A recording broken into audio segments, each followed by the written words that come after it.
नमस्कार, मी सुवर्णा. महामुंबईमध्ये आपल्या सगळ्यांचं स्वागत. मुंबईतल्या मुंबईशी संबंधित आणि उपनगरामधल्या सगळ्या महत्त्वाच्या घडामोडी आपण या बुलेटिनमध्ये बघतो आहोत.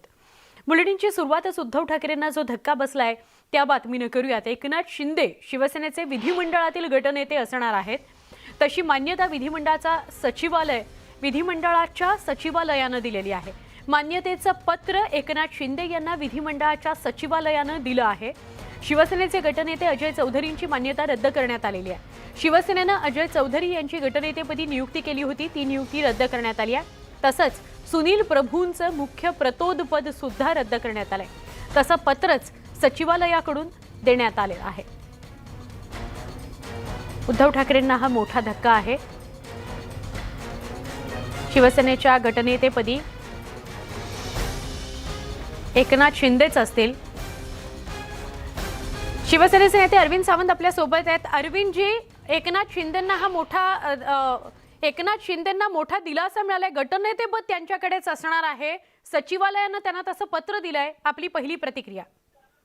पहिली गोष्ट, मी आज संध्याकाळीच प्रेस कॉन्फरन्स घेतली होती आणि तिथे मी जाहीरपणे सांगितलं होतं की देशाच्या घटनेला तुडवून पायमल्ली करून माननीय राज्यपालांसहित सगळेजण बेधडक निर्णय घेत आहेत.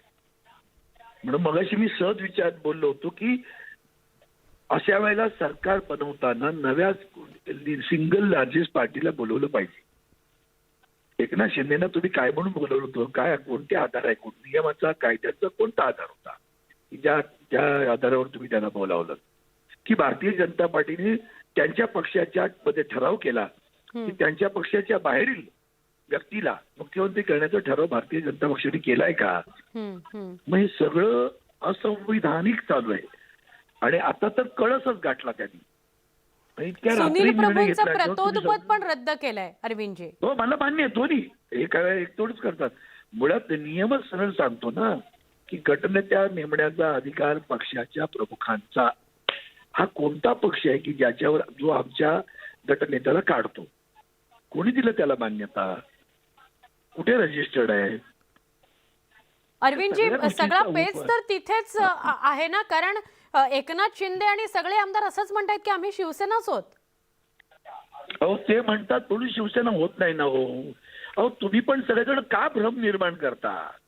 पक्षातून फुटून कितीही आकडा असला तरी, म्हणून मी पुन्हा पुन्हा सांगतो, लोकसभेचे माजी सेक्रेटरी जनरल तुम्हा चॅनलच्या नव्या तरुणांनी अभ्यास करावा अशी माझी कळकळीची विनंती आपल्याला. त्यांचं लॉ लाईव्ह म्हणून एक आर्टिकल आलंय, ते लॉ लाईव्ह वर जा आणि त्यांनी हे सगळं कसं बेकायदेशीर चालू आहे ते सांगितलंय. ते जरा एकदा ऐका आणि धाडस दाखवा ते सांगण्याचं. तुम्ही सुद्धा धाडस दाखवा. अरविंदजी, पण मग दोन तृतीयांशहून अधिक आमदार शिंदे गटातच आहेत. परत आता मी काय बोलते मला नाही कळलं नाही का? नाही, मला सगळं कळलं. उलट तुम्ही पुन्हा समजावून सांगा की नेमकं मग या 2/3 आकड्याविषयीचं त्याला काही संबंध नाही. एक तर शिवसेना पक्ष आणि शिवसेना विधिमंडळ पक्ष हा फरक लक्षात घ्या. शिवसेना विधिमंडळ पक्ष आणि शिवसेना पक्ष याच्यामध्ये फरक आहे. तर शिवसेना विधिमंडळातील कोणीतरी 4 लोक 2/3 लोक केली आणि म्हणून शिवसेनेचा अधिकार जात नाही. आकडा किती महत्वाचा नाहीये. त्याची नेमणूक जे कोणी आहे त्यांची नेमणूक करण्याचा अधिकार हा शिवसेनेच्या रजिस्टर्ड मान्यता प्राप्त पक्षाचा आहे. हे कोण आहेत? कायद्याने कुठे यांच्या पक्षाला मान्यता आहे? कोण हे नेमणार आहे? ते ठीक म्हणतील. पण मग आता पुढची पावलं आपण काय उचलाल? कारण अजय चौधरींसंदर्भातला निर्णय, सुनील प्रभूंसंदर्भातला निर्णय, गटनेते एकनाथ शिंदेच असणार आहेत हा निर्णय, याच्या बद्दलची शिवसेनेची पुढची पायरी किंवा पुढचं पाऊल काय असेल अरविंदजी? न्यायालयाशिवाय दुसरा मार्ग आहे का आपल्याकडे? तुमच्याकडे कोणता मार्ग आहे का? न्यायालयाशिवाय आम्ही न्यायालयात जाणार, मार्ग मागणार, करू लढाई. लोकशाहीच्या मुळावर येते सगळं आणि तशा वेळेला फक्त बघत बसणं म्हणजे भारतीय जनता पार्टीनं हुकुमशाहीच्या पद्धतीने करण्याची प्रत्येक पावलं पाहतो. रेटून घेणं, कायदा बिदा गेला उडत, बघू आम्ही कोर्टात जाल तेव्हा तिथे लढत बसा, महिने काढवायच्या आणि तारखा पडतात त्या तुम्ही पाहिल्यात. म्हणजे 11 जुलैची तारीख असताना जर इथे निवडणूक करू देत असतील तर मग आश्चर्य आहे की नाही सांगा? म्हणजे मग तेवढं मोठं आश्चर्य आहे की पहिलं ते बघा आधी. त्यावरून समजा ना देश कुठं चाललाय तो. आणि म्हणून देशातील लोकशाहीवर विश्वास असणाऱ्या या देशातील लोकांना संविधान ही ज्यांना गीता वाटते, कुराण वाटतं, ज्यांना बायबल वाटतं संविधान ही देशाचं, त्यांनी त्याच्या रक्षणासाठी आता उभं राहिलं पाहिजे. अरविंदजी, पण तुम्ही म्हणजे जेव्हा तुमच्या लक्षात आलं की बाबा 39 आमदार, अरविंद सावंत आपल्याबरोबर बोलत होते, शिवसेनेचे नेते, वेगवेगळ्या प्रश्नांना त्यांनी उत्तरं दिली आहेत. असं 2/3 आकड्याचं शिवसेना पक्षाला काही लागू होत नाही.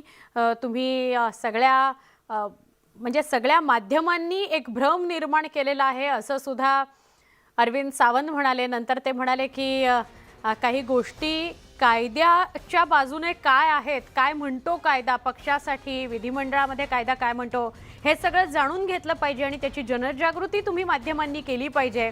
तुम्हीच भ्रम निर्माण करतायत असा अरविंद सावंत यांचं म्हणणं होतं. हा सगळा कायद्याचा अवमान सुरू आहे. सगळे नियम धाब्यावर बसून असे निर्णय घेतले जात आहेत. कोण आहेत हे सगळे? एकनाथ शिंदे गट आणि सगळे शिवसेना असेल तर हे सगळे, असं अरविंद सावंत म्हणालेले आहेत. पण ही बातमी मोठी आहे. एकनाथ शिंदे शिवसेनेचे विधिमंडळाचे गटनेते असतील. उद्धव ठाकरेंना हा एक मोठा धक्का आहे.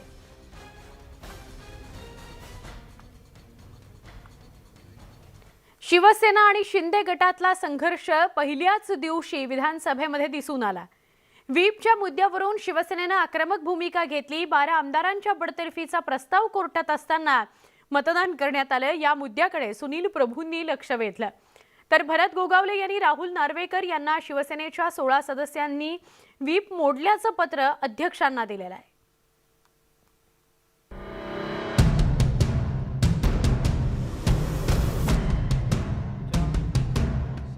नव्या सरकारची पहिल्याच दिवशी अग्निपरीक्षा झाली. सरकार अग्निपरीक्षेत पास झालं. मात्र व्हीपच्या मुद्द्यावर सुरू असलेला राजकीय संघर्ष सुरूच राहील असंच स्पष्ट दिसतंय. शिवसेना आमदारांनी राजन साळवी यांना मतदान करावं असा व्हीप प्रतोद सुनील प्रभू यांनी जारी केला होता. एकनाथ शिंदे समर्थक आमदारांनी शिवसेनेचा व्हीप मोडला. हे रेकॉर्डवर यावं यासाठी सुनील प्रभू यांनी विधानसभा उपाध्यक्षांना पत्र दिलं होतं. 39 आमदारांनी व्हीपच्या विरोधात मतदान केल्याच्या तक्रारीची पीठासीन अधिकाऱ्यांनी नोंद केली असल्याची माहिती सुनील प्रभू यांनी दिली. 39 सदस्यांनी या ठिकाणी जो व्हीप मोडून मतदान केलंय, त्यामुळे या संपूर्ण विधिमंडळाचा कार्यकाल किती काळ असेल आणि त्या खुर्चीवर आपण किती काळ बसाल याबद्दलची देखील शंका महाराष्ट्राच्या 13 कोटी जनतेला आहे. हे दुर्दैवाने मला या ठिकाणी नमूद करावंसं वाटतं. पुन्हा एकदा आपलं अभिनंदन.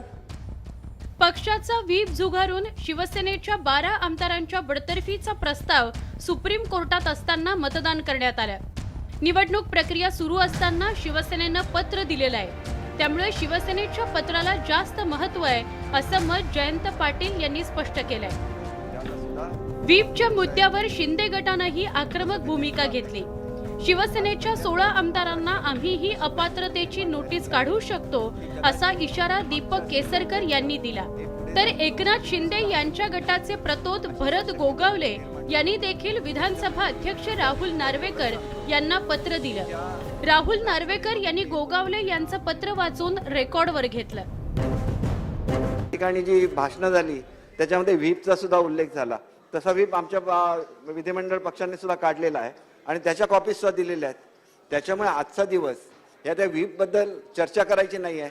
नाहीतर आम्ही सुद्धा म्हणू शकलो असतो की आम्ही सुद्धा व्हीप तुम्हाला दिलेला आहे, आमच्याकडे 2/3 मेजॉरिटी आहे, आम्ही सुद्धा त्यांना डिस्क्वालिफिकेशन करण्याचं बोलू शकलो असतो. शिवसेना विधिमंडळ पक्षाचे प्रतोद श्री भरत गोगावले यांचे पत्र मला प्राप्त झाले आहे. त्याप्रमाणे शिवसेना विधिमंडळाच्या पक्षातील 16 सदस्यांनी पक्षादेशाच्या विरोधात मतदान केले आहे.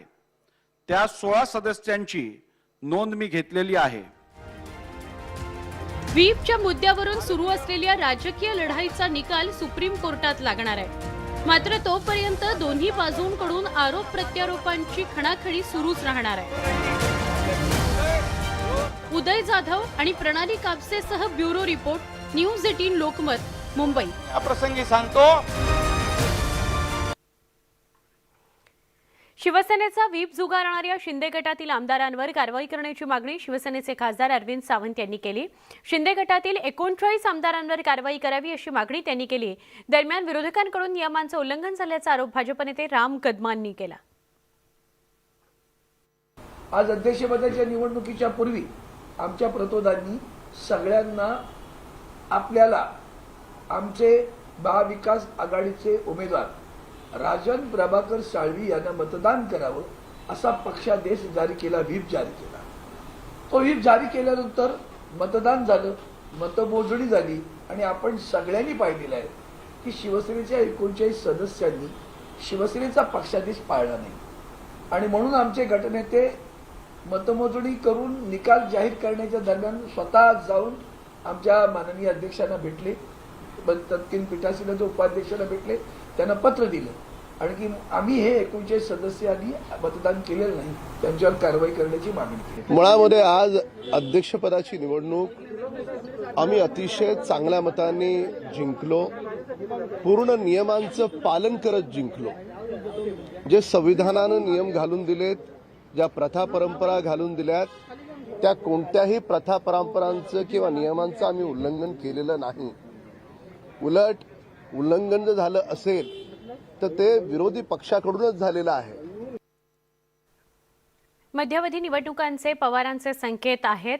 शिंदे सरकार 5 ते 6 महिनेच टिकेल असं शरद पवार म्हणाले. शिंदे सरकारमध्ये नाराज आमदारांची फौज जास्त आहे असंही भाकीत किंवा असं म्हणणं शरद पवारांनी मांडलंय. राष्ट्रवादी काँग्रेसच्या बैठकीमध्ये पवारांनी अशा सूचना दिल्यात की नव्यानं आलेल्या शिंदे आणि फडणवीस सरकारमध्ये असणारे अनेक आमदार नाराज आहेत, त्यामुळे लवकरच राज्यामध्ये मध्यावधी निवडणुका लागण्याची शक्यता आहे. अत्यंत महत्त्वाचं विधान राष्ट्रवादी काँग्रेसचे सर्वेसर्वा शरद पवार यांनी केलंय. शिंदे सरकार 5 ते 6 महिने टिकेल असं भाकीत पवार यांनी केलं आहे. राष्ट्रवादी काँग्रेसच्या बैठकीमध्ये आज शरद पवार आमदारांना सूचना करत होते. ग्राफिक्सच्या माध्यमातून आपण बघूया की शरद पवारांनी संकेत काय दिलेत. राज्यात मध्यावधी निवडणुकांचे पवारांनी संकेत दिलेले आहेत. शिंदे सरकार जास्त काळ टिकणार नाही, सरकार 5 ते 6 महिने टिकेल, मध्यावधी निवडणुकांकरता तयार राहा. पवारांनी राष्ट्रवादी काँग्रेसच्या आमदारांना हे संकेत दिलेत. मतदारसंघात जास्तीत जास्त वेळ द्या, सरकारमध्ये नाराजांची मोठी फौज आहे, मंत्रिमंडळ विस्तारानंतर नाराजी उघड होईल, बंडखोर आमदार स्वगृही परततील.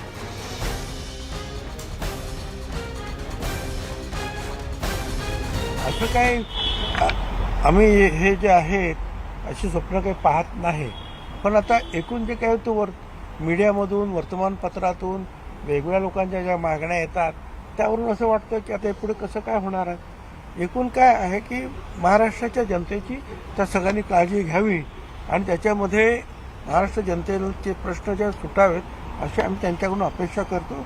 आणि आता नवीन सरकार आहे तर ते आता ताबडतोब पडेल आणि अमुक करेल अशा प्रकारचे जे काही आम्ही त्यांना काही बोलणार नाही, आम्ही त्यांना शुभेच्छा देणार. आमच्या शुभेच्छा आहेत की ते सरकार काम करावं, टिकावं आणि महाराष्ट्राच्या जनतेचं त्यांनी भलं करावं.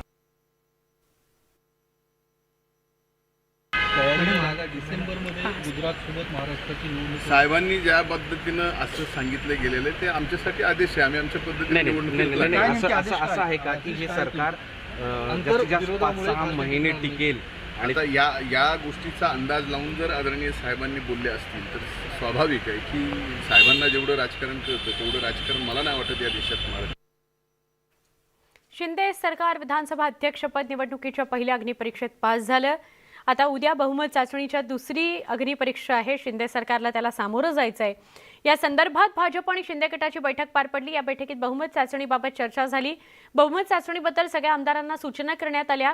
भाजपकडूनही माहिती देण्यात आली.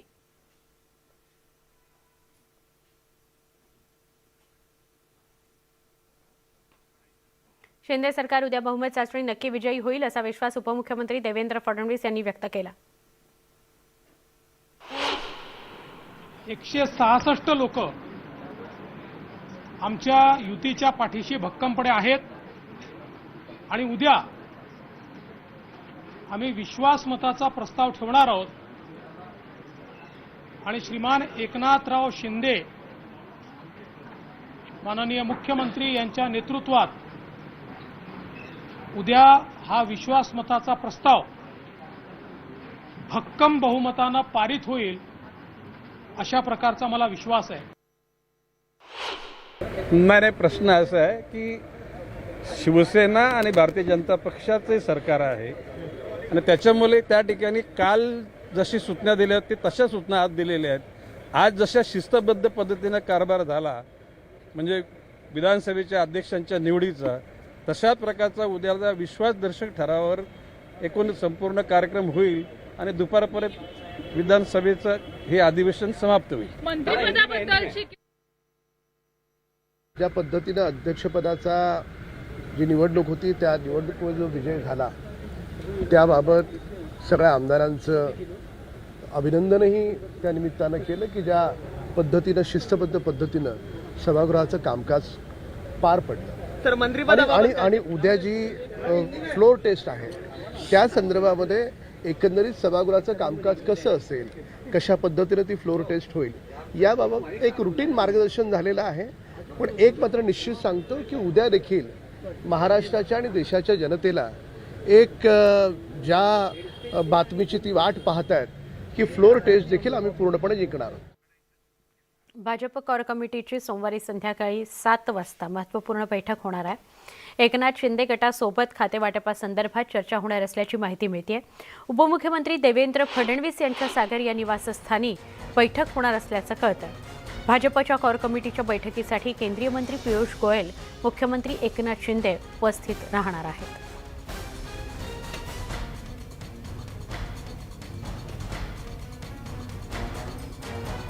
बुलेटिनमध्ये एक छोटासा ब्रेक पहा. फक्त न्यूज 18 लोकमत.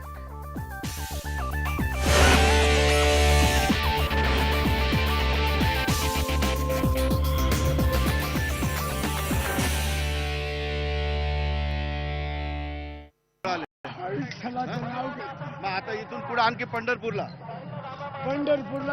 सगळा थकवा झाडला. ज्ञानबा तुकारामाच्या नामस्मरणात विणेकरी आणि पखवाज वादकांनी आपलं रिंगण पूर्ण केलं. त्यानंतर माजी मंत्री हर्षवर्धन पाटील यांच्या हस्ते मानाच्या अश्वांची पूजा झाली. अश्वांची प्रदक्षिणा पूर्ण झाल्यानंतर अखेर तो क्षण आला. गेल्या 2 वर्षांपासून जो क्षण पाहण्यासाठी वारकऱ्यांचे लाखो डोळे आसूसलेले होते, तो अश्वांचा रिंगण सोहळा वाऱ्याच्या वेगानं पार पडला. डोळ्यांचं पारणं फेडणारा हा सोहळा पाहून इथला प्रत्येक जण भारावून गेला होता. अश्वांची पायधूळ माथ्याला लावण्यासाठी वारकऱ्यांनी रिंगणात एकच धाव घेतली आणि कपाळी ती धूळ लावून ते धन्य झाले. माऊलींचं रिंगण संपलं आणि सुरू झाला आनंदाचा मेळा. फुगड्या खेळत वारकऱ्यांनी आपला आनंद साजरा केला. वारकऱ्यांच्या या आनंदात पोलीसही आनंदानं सहभागी झाले.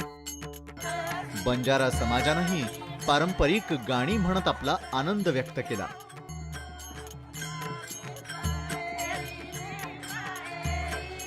खरं तर पालखी सोहळ्यातील पायी टप्पा इतका लांब असताना रिंगण सोहळ्यात धावण्याचा वारकऱ्यांचा उत्साह कमाल असतो. त्यामागे असते ती केवळ विठ्ठल भक्ती आणि त्या भक्तीचा आनंद. व्हिडिओ जर्नलिस्ट सुधीर जाधवसह सिद्धार्थ गोदाम, इंदापूर.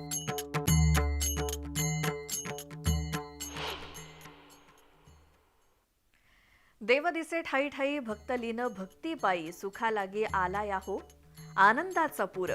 तुकोबा माऊलींच्या पालखीचा रिंगण सोहळा म्हणजे वारकऱ्यांसाठी एक आनंदाचा झराच.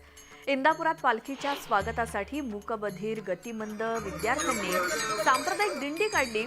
विठ्ठल रुक्मिणी, संत तुकाराम महाराज आणि वारकऱ्यांची वेशभूषा साकारून हातात पताका, टाळ घेऊन मृदंगाचा गजर करत ही दिंडी निघाली होती.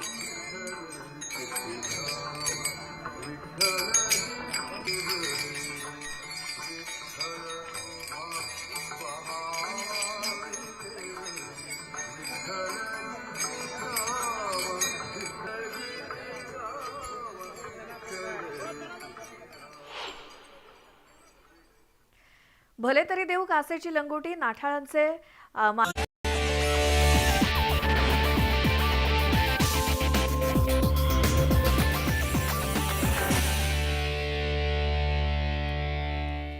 मुंबईचे माजी पोलीस आयुक्त संजय पांडे यांना ईडीनं समन्स बजावलंय. 5 जुलैला ईडीनं त्यांना चौकशीकरता बोलावलेलं आहे. त्यामुळे मुंबई पोलीस आयुक्त पदावरून नुकतंच निवृत्त झालेले IPS अधिकारी संजय पांडे यांच्या पाठी आता ईडीचा ससेमिरा लागलाय. संजय पांडे यांना नॅशनल स्टॉक एक्सचेंज प्रकरणी समन्स बजावण्यात आलंय.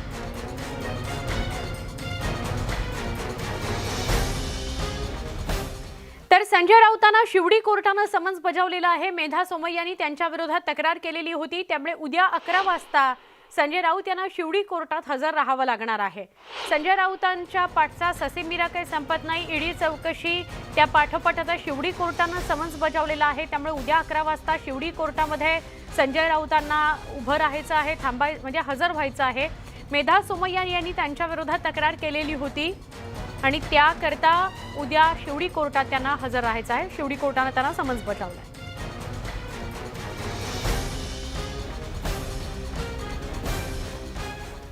पुन्हा छोटासा ब्रेक पहा फक्त न्यूज 18 लोकमत.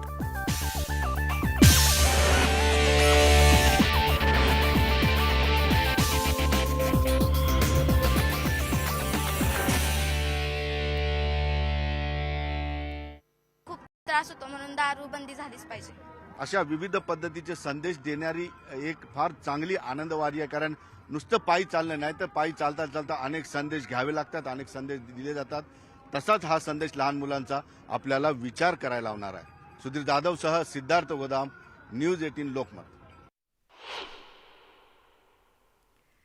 दर्शनाची ओढमनी धाव घे जो तो जणी, अश्वधावती रिंगणी गजर माऊली अंगणी. श्री क्षेत्र गहिनीनाथगड ते पंढरपूर संत वामनभाऊ महाराज यांच्या पालखीचं पहिलं रिंगण जामदारवाडी जामखेड इथे मोठ्या उत्साहात संपन्न झालं. पताकाधारी वारकरी, विणेकरी टाळ मृदुंगाच्या तालावर पुंडलिक वरद्या हरी विठ्ठल हा जय जयकार करत भरधाव वेगानं पालखीला प्रदक्षिणा घालू लागले. त्या पाठोपाठ दिंडीतले 2 अश्व धावू लागले आणि अश्वांच्या दौडीनं भाविकांच्या डोळ्यांची पारणं फिटली. आणि अहमदनगरच्या या भागातून पंढरपूरला जाणारी संत वामनभाऊ महाराज यांची ही सर्वात मोठी दिंडी आहे. त्यामुळे विठ्ठल भक्तांसाठी ती पर्वणीच ठरते.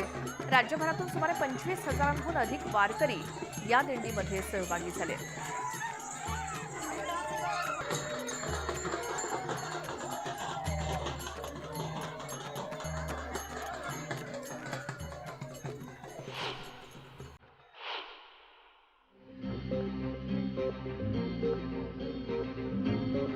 भान हरपून खेळ खेळतो, दंगतो भक्तीत वैष्णवांचा मेळा. भक्तीनं भारलेला रिंगण सोहळा पहावा याची देही याची डोळा.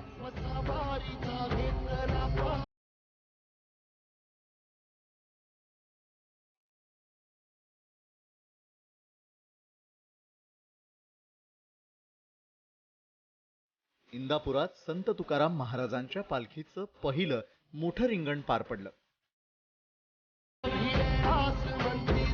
गोल रिंगण हा वारकऱ्यांच्या आणि भाविकांच्या दृष्टीनंही पालखी सोहळ्यातील सर्वोच्च आनंदाचा क्षण असतो.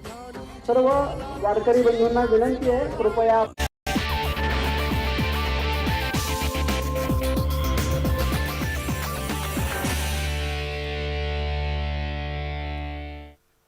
पंतप्रधान नरेंद्र मोदी यांचं ड्रीम प्रोजेक्ट असलेल्या बुलेट ट्रेनच्या प्रकल्पाला आता गती मिळण्याची चिन्ह आहेत. कारण सूत्रांनी दिलेल्या माहितीनुसार राज्यात स्थापन झालेले शिंदे फडणवीस सरकार हे नवं सरकार बुलेट ट्रेनच्या प्रकल्पाकरता पालघर जिल्ह्यात राहिलेलं जमीन अधिग्रहण तातडीनं पूर्ण करणार आहे. त्यामुळे बुलेट ट्रेनचा प्रकल्प हा फास्ट ट्रॅकवर येणार आहे.